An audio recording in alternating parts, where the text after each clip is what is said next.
In today's video, I'm going to teach you how to export to PDF in Miro. By the end, you'll know exactly how to turn your board into a clean, shareable PDF with the settings that best fit your needs.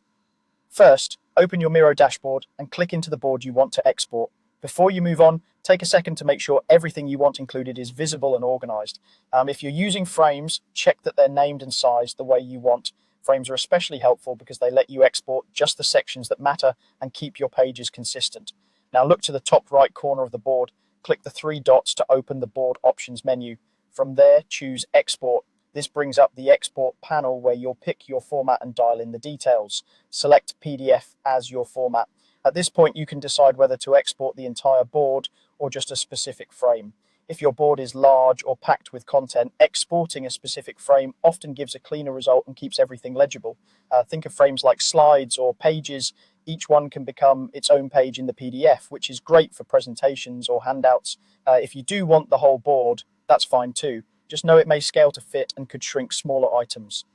Next, adjust your optional PDF settings. If you want feedback and annotations visible in the final document, turn on Include Comments. If you're sharing externally or need a clean look, it's usually better to leave comments off. Choose a page size such as A4 or A3 based on how much space you need and how you plan to print or share the file. Bigger sizes fit more detail without shrinking text too much, then pick your orientation. Landscape works best for wide diagrams and canvases, while portrait suits tall flows or lists. Matching orientation to your content helps avoid awkward scaling. When your settings look good, click Export. Miro will prepare the file. This can take a moment if your board is heavy with images or many frames. Once it's ready, click Download and save the PDF to your computer.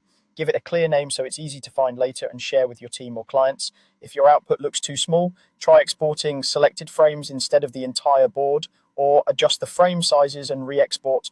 And if comments clutter the layout, simply export again with comments turned off. That's all there is to it. Clean, consistent PDFs from your Miro boards in just a few clicks.